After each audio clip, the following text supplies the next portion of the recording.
네, 구직자에게 무슨 일이 생기면, 궁금증이 생기면 이분이 예. 짠 하고 나타납니다. 짠가예요? 빨리 모셔볼까요? 네. 자, 언제 봐도 믿음직하고 든든한 분입니다. 우리 전미옥 대표님, 어서 오십시오. 네, 안녕하세요. 네. 반갑습니다. 네, 반갑습니다. 어떻게 요즘 바쁘시죠? 네, 최근에 이 네. 취업 필승 전략 119라는 제목의 책을 내가지고요. 그러니까요. 강의도 하고 또 컨설팅도 하고 있어요. 네. 그래서 제가 제 소개할 때 이런 표현을 많이 하거든요. 119. 119. 성공의 119가 되고 싶다. 근데 취업 성공하고 싶다면 저에게 많이 물어보세요.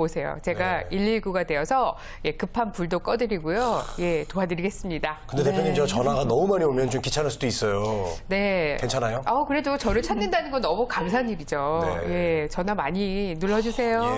예. 책도 요번에 쓰시고 또 이렇게 더 젊으셨어요. 더 오픈마인드 하시니까 항상. 언제나 열정적으로 사시는 분이죠. 큰 누나 같고, 네. 예, 반장님 같고, 예, 그렇습니다. 119 말씀해 주셨는데 예. 정말 취업의 119 같은 방송이죠. 저희 취업엔. 그렇죠. 그리고 소방수가 여기 계십니다. 전미옥 대표님 전화 주시기 바랍니다. 진짜 119는 아니고요. 네. 샵 8181번으로 문자 주시면 되겠고요. 여기 보이시죠? 전화는 네. 02-845-1901번으로 고민 남겨주시기 바랍니다. 네, 저 번호가 정말 119였으면 참. 예.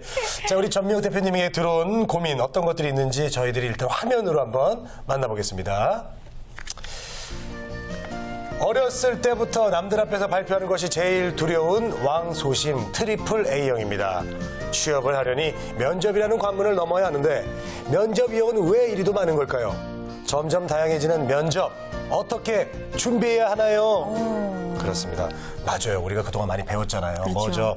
토론 면접, 프레젠테이션 면접, 뭐 임원 면접, 심지어는 요리 등산 면접 너무 별게 다 많아요. 있잖아요. 정말요. 그래서 힘들어요. 요즘 트렌드가 너무 많이 바뀌어가지고. 맞습니다. 네. 그 면접도 점점 이 진화하는 게 아닐까 싶은데 산 올라가는 거 너무 싫어하는 분이 있는데 이분이 또 등산 면접을 한다던가 아니면 어쨌든 간에 요리 면접이라는 것도 있고요. 또 뭐 롤플레잉 면접도 있고 세일즈 역량 면접도 있어요. 맞아요. 거기에 또 협상 토론 면접이라는 것도 해야 되는데 네. 사실 이런 다양한 면접 방식이 등장한다는 것은 구직자들의 기본 자질만을 검증하는 것은 아니고요. 이제 직무에 대한 부분들을 좀 점검도 하고 실무 능력을 평가하고 역량을 평가하고 이러기 위해서 이제 진행을 하고 있는데요. 많은 기업들이 또 뭐 여러 방식의 면접 방식을 이제 지금 막 하고 있어요. 그래서 포스코 같은 경우에도 대학 주변에서 면접을 진행하는 소위 캠퍼스 면접이라는 걸 진행을 했고요. 또 삼성그룹 같은 경우에도 토론 면접 폐지하고 이 인성에 대한 심층 면접으로 강화를 하고 있는데요.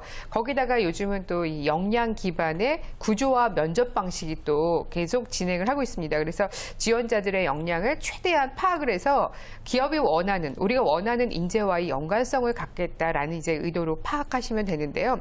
사실 이런 면접 방식들이 굉장히 많지만 사전에 고지하는 경우가 많이 있습니다. 그렇기 때문에 궁금한 것이 있다라고 한다면 회사에 전화를 해서 인사팀에 전화해서 한번 물어보시면 그에 맞춰서 또 준비를 또 하실 수 있거든요. 이렇게 직접 전화를 해서 물어보시는 게 면접을 준비하는 또 가장 빠른 방법이다. 이것도 말씀드리고 싶습니다. 네. 네. 빨리 어떤 면접 방식으로 될지 알면 준비 기간이 그만큼 늘어날 텐데 사전 고지를 해주길 기다리기보다 직접 적극적으로 전화를 걸어서 물어보는 것도 상당히 좋은 방법일 것 같습니다. 저는요 지금 걱정이 되는 게 사실 뭐 프레젠테이션 면접, 토론 면접 연습 통해서 좀 어느 정도 향상이 될 수가 있잖아요. 근데 세일즈 면접 이거는 네. 물건을 팔아본 경험이 사실 구직자들이 거의 없는데 그렇죠. 팔아야 되는 거잖아요. 하지만 이게 상당히 이제는 걱정돼요. 사회생활하고 직장생활하면 꼭 물건을 파는 게 아니라 끊임없이 내 기획서, 내 보고서를 상사에게도 팔아야 되고 고객에게도 팔아야 되는데 네네네. 일단 기본적으로는 세일즈 마인드를 가지고 있어야 된다. 이것은 이제 기본적으로 마음속에 품어 놓으셨으면 좋겠고요. 네. 세일즈 면접, 특히 이제 업무 시뮬레이션 면접이라고도 하는데 주로 금융권에서 많이 활용이 되고 있는 이런 면접 방식입니다. 그래서 면접에서 이 면접관을 고객이라고 이제 가정을 하고 실제로 이제 세일즈 면접을 진행을 하는 경우가 많이 있는데 또 여기에 더해서 영업 직무집 같은 경우에는 이 아무래도 영업 스킬 면접이라는 걸 진행을 또 하게 됩니다. 그래서 어떤 뭐 상황을 주고 이런 상황에서 당신이 어떻게 하겠느냐 이런 이제 판단을 물어보기도 하는데요. 네네. 사실 세일즈 그 스킬 면접에서 평가하고자 하는 건 저 사람이 우리 회사에 들어와서 과연 세일즈 잘할 수 있을까? 물건을 잘 팔 수 있을까? 이게 아니라는 거예요. 꼭 기억을 하셨으면 합니다. 그래요? 낯선 상황에서 이 상대방에게 얼마만큼 신뢰를 주고 편하게 해주는가 이걸 이제 본다라는 걸 꼭 기억을 하셨으면 합니다. 사실 저도 최고의 세일즈맨들, 세일즈 왕들을 만날 기회가 많은데요. 그분들이 한결같이 하는 얘기가 있어요. 뭐냐면 우리는 제품을 팔지 않았습니다. 그럼 뭘 팔아요? 우리는 마음을 팔았습니다. 우와. 예, 이렇게 얘기들을 합니다. 네. 그렇기 때문에 사실 신입사원으로 아직 채용도 안 됐는데 구직자들 대상으로 저 사람이 물건 잘 팔 수 있을까? 이것을 보는 거는 아닙니다. 그렇기 때문에 영업 스킬이 뭐 좋기 때문에 뽑혔다 이것도 아니고요. 그래서 기본적으로 영업이라는 것은 다른 사람들의 마음을 얻는 것이다. 그래서 마음을 얻기 위한 어떤 노력을 좀 계속 하셨으면 합니다. 그래서 우리가 세일즈 스킬 면접을 할 때 몇 가지 좀 유의사항 말씀을 좀 드릴게요. 네. 이제 맨 처음 시작하면서 금융권 같은 경우에도 제가 안내해드릴 상품은 그러면서 처음부터 바로 본론으로 들어가게 되면 이거는 합격이 아니라 불합격이 될 확률이 많다는 거죠. 우리가 대화를 할 때도 그렇잖아요. 네. 누군가를 만났을 때 무슨 이야기로 첫 말문을 열까를 고민을 했는데 본론부터 들어가면 저 사람은 목적 지향적이다 이렇게 생각할 수 오자마자. 있어요. 예. 오자마자. 예, 그러니까 처음에는 얼음을 깨야 돼요. 일명 우리가 아이스 브레이킹이라 그러잖아요. 태동. 예, 태도. 그래서 아이스 브레이킹 하시면서 이제 제품 설명을 하시는 거죠. 네. 예를 들어서 날씨 얘기를 할 수도 있고요. 그다음에 뭐 고객, 면접관인데 사실 고객이라고 한다면 오늘 보타이가 참 멋져요. 이렇게 한다거나 아니면은 뭐 안경도 스타일리시하다. 얼굴형하고 정말 잘 어울린다. 칭찬. 이런 칭찬을 또 막 하는 거죠. 진심이죠? 진심입니다. 예, 예. 그다음에 뭐 날씨 얘기를 하면서 가벼운 이야기. 이걸 이제 스몰 토크라고 하는데 가벼운 이야기로 뭐 야구 얘기를 할 수 있고. 예, 그렇죠. 예. 뭐 야구를 좋아한다라고 한다면 야구를 할 수도 있고 좋은 얘기죠. 대화를 이제 시작하는 겁니다. 네. 그다음에 일단은 이미지가 중요하기 때문에 웃는 얼굴, 인사를 하면서 면접관하고 잘 소통을 하셔야 되고요. 그다음에 이제 대화를 하면서 처음부터 본론을 얘기하는 게 아니라 이 자리에 온 어떤 목적을 좀 물어보고 관련 상품을 간단하게 안내하는 이런 과정을 거치시고요. 그다음에 면접관에게 판매하는 게 아니라 시간을 두고 생각해봐라 이런 느낌으로 설명을 하시는 겁니다.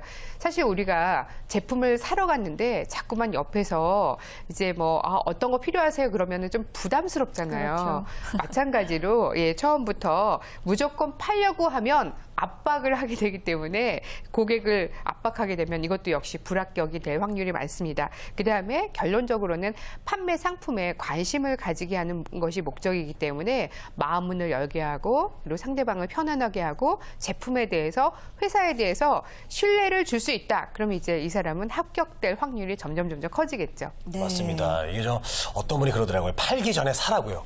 그게 뭘 사는 거냐? 고객의 마음을 사라고. 마음을. 예. 멋진 말 아닙니까? 맞습니다. 저는요, 네. 개인적으로 식사 면접 같은 거 하면요, 참 네. 잘할 것 같아요. 그렇죠. 복스럽게 먹으면서, 먹방, 예. 먹방의 진수를 보여주면서 마음을 맞습니다. 편안하게 해드리고, 이 친구랑 또 한번 밥을 먹고 싶다. 네네. 그렇게 만들 수 있을 것 같아요. 근데 사실 이제 이 식사 면접이라는 게 수시 채용을 하는 대기업이나 중견기업에서 많이 쓰이는데요. 네. 사실 평상시 태도를 볼 수 있기 때문에 이것도 쉽지 않다고 합니다.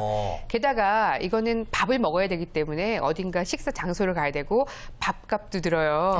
그래서 돈이 들기 때문에 기본적으로는 이 면접 전형의 특성상 비용이 들어가기 때문에 사실 인사팀 직원이나 실무팀장 선에서 한 서너 명 정도가 식사를 하는 방식으로 이렇게 진행이 됩니다. 근데 이제 이런 식사 면접 같은 경우에는 특별한 면접 방법이 있는 건 아닌데 식사 주문을 하는 것부터 숟가락 젓가락 놓는 거 혹은 이제 물 따르는 거 이런 이제 예의를 보게 되는데요. 같이 밥 먹고 대화하면서 과연 이 사람이 우리 조직에서 잘 어울릴 수 있는 사람인가, 같이 밥 먹어도 편안한 사람인가 이걸 본다는 겁니다. 근데 이제 사실 평소에 어른들하고 식사를 많이 하지 않는다면 구직자들 굉장히 힘들 수가 있어요. 제 후배 같은 경우에는요, 이 인턴 직원하고 같이 밥을 먹는 자리가 있었는데 숟가락, 젓가락 위치가 달라서 이건 이렇게 놓고 저렇게 놓는 거예요. 숟가락은 왼쪽에 놓고 젓가락 오른쪽에 놓고 정말요? 이렇게 하는 거예요? 라고 물어보더라고요. 그래서 진짜 모르고 있구나. 그래서 깜짝 놀랐다 그러는데요. 사실 우리가 서양식 식사 예절을 이제 배우면서 이런 표현합니다. 좌빵 우물.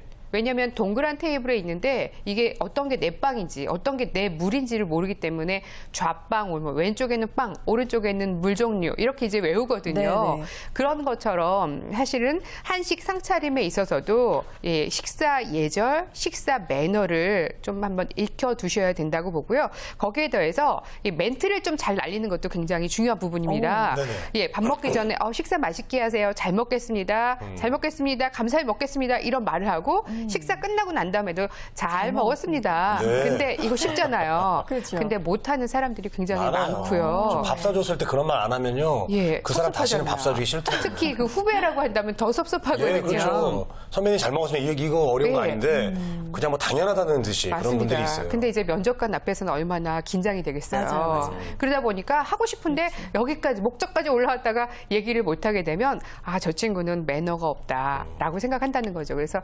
식사할 때 우리가 하는 의례껏 하는 행동들이 다 면접의 중요 요소가 되기 때문에 기억하시기 바라고 예, 서양식 예절도 있지만 한식 매너, 예절, 예의 이것도 꼭 한번 체크를 해 보셨으면 합니다. 네네네. 우리가 그리고- 흔히 식구라고 하잖아요. 네네. 그렇죠. 식구가 밥을 한 솥밥을 같이 먹는 사람들이라는 의미인데 어떻게 보면 직원을 뽑는 게 식구를 드리는 거잖아요. 맞습니다. 그래서 뭐 식사 면접이 생겨난 게 아닐까 싶은데 식사 면접을 비롯해서 이렇게 특이한 면접들 왜 이렇게 기업들에서는 채택을 하는 건지 궁금해요. 예, 왜 이런 방식을 선호하는 것일까? 사실 네. 기업이 선호하는 핵심 핵심 가치라든가 인재상 같은 것을 좀 맞물려 생각하신다면 왜 이런 방식을 하는지에 대해서 생각을 하실 수가 있고요. 특히나 지금 뭐 2013년인데 앞으로 2014년, 앞으로 5년 후, 10년 후 기업 환경이 어떻게 바뀌고 변할지 아무도 예측하기가 어렵다는 겁니다. 이런 상황이기 때문에 기업도 생존 가능하기 위해서는 그에 걸맞는 인재상이 이제 필요하다고 볼 수 있고요. 한번 이런 생각을 해보세요. 면접관은 왜 이런 질문을 할까? 도대체 왜? 이런 이제 왜라는 질문을 계속 마음속으로 던져보시는 거예요. 그렇게 하게 되면 이 왜라는 질문에 맞춰서 답을 찾아가실 수가 있고 그에 맞춰서 나라는 사람의 제품의 스토리, 콘텐츠를 풀어나가실 수가 있을 텐데요. 사실 이 면접 정답 이게 어떻게 보면은 그 정답은 없어요. 점점 해답을 찾기 위해서 노력을 하는 거거든요. 근데 결국은 나만의 답을 찾아야 됩니다. 이런 답을 어떻게 스토리텔링 할 것인가 그리고 스토리 요소에 힘을 줄 수 있는 근거 자료를 또 만들어 놓으셔야 되는데 근거 자료를 잘 세팅해 놓으실 수 있다면 성공에 다가갈 확률이 크다고 할 수 있을 겁니다. 네, 그래요. 면접 답변에는 정말 정답이 없지만 기업은 왜, 면접관은 왜 나한테 이런 질문을 하는 걸까? 끊임없이 생각을 해보시면 적당한 답이 나올 수도 있지 않을까? 이런 생각 해봤습니다. 자, 두 번째 고민 보겠습니다. 어떤 고민 들어와 있을까요? 함께 보시죠. 기업 채용 공고를 보면 상경계열 전공자 우대 항목은 있지만 인문계열 우대는 없는 것 같아요. 인문대생, 취업의 약자가 되어야 하나요? 라고 주셨습니다. 취업의 약자라 참 마음이 아프네요. 마음이 진짜 예, 아파요. 근데 뭐 요즘 뭐 채용 환경도 그렇고 인재상도 변하고 있어서 뭐 이런 걱정 이제 안 하셔도 될 것 같은데요. 맞습니다. 예, 예. 인문학의 힘 이걸 또 취업으로 증명해 보이시면 되는데요. 네. 한국교육개발원 취업 통계 조사를 보면 2012년 인문계열 취업률이 48.4%, 또 예체능 계열은 44.1%로 전체 평균 59.1%에서 사실 10% 정도가 낮긴 합니다. 네네. 공학 계열이나 의학 계열에 비교하면 아직은 차이가 있긴 한데 기업의 CEO들 같은 경우에 인문학에 대한 관심을 가지게 되면서 2012년 작년부터는 국민은행에서도 이 신입 행원을 뽑을 때 인문학적 소양을 가진 인재를 채용하는 방식들이 거론이 되면서 많은 기업들 또 취업 준비생들도 알려지게 됐는데요. 삼성전자 같은 경우에도 삼성 컨버전스 아카데미 소개하면서 이공 계열을 70% 정도 선발했고 인문 계열 출신 채용자 수준도 80명 정도 수준이었다고 하거든요.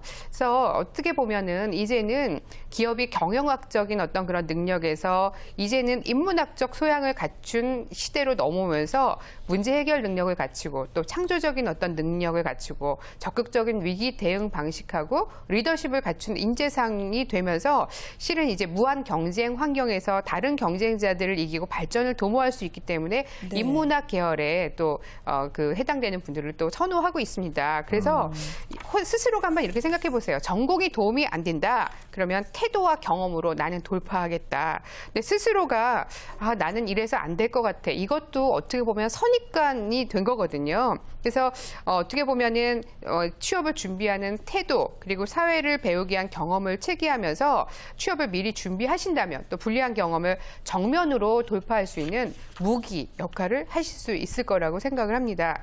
결국은 이제 계속 말씀드리지만 전공이 아니다. 태도가 문제다. 이것을 꼭 기억을 하셨으면 하고요. 사실 이제 이 상경 계열에 비해서는 내 의지랑 관련 없이 좀 그 분위기에 휩쓸려서 취업에 불리하다고 생각을 계속 하게 되면 구직 활동을 위한 준비도 줄어들 수밖에 없거든요. 그래서 취업을 준비하고 미래를 대비하고자 하는 노력, 태도가 문제다. 이걸 생각하시면서 불리한 걸 유리한 쪽으로 또 스토리텔링 잘 하셨으면 합니다. 네. 네. 자, 오늘 뭐 좋은 말씀 해주셨는데요. 회사 입사해서 어떤 직장 생활이나 이런 게 가장 중요한 건 제가 볼 땐 태도가 아닌가 생각이 듭니다. 자, 우리 취준생들에게 마지막으로 힘나는 한마디 부탁드리겠습니다. 네, 혹시 음식 하시면서 녹말가루 이렇게 저어보셨어요? 이 녹말가루, 성공은 녹말가루와 같다라는 표현을 드리고 싶은데요. 네네. 녹말가루가 이렇게 물을 넣고 적게 되다 보면 처음에는 묵직하고 이게 안 저어져요. 그렇죠. 그러다가 어느 순간이 되면 잘 이렇게 저어지거든요. 그러니까 지금 녹말가루 물에 개는 것처럼 지금 내가 뭔가 안 풀리고 안 되고 있다. 근데 조금만 더 노력하면은요, 녹말가루가 물에 잘 개지는 것처럼 어느 순간 이 고비를 잘 넘기시면 아마 취업 성공이 가까이 다가와 있을 겁니다. 그러니까 지금 이제 놓치지 마시고 계속 추진하시기 바랍니다. 네. 자, 고비를 잘 넘겨라. 좋은 말씀 해주셨습니다. 전미옥의 취업고충 처리반 CMI 연구소 전미옥 대표님과 함께했습니다. 오늘 말씀 고맙습니다. 네, 고맙습니다. 고맙습니다.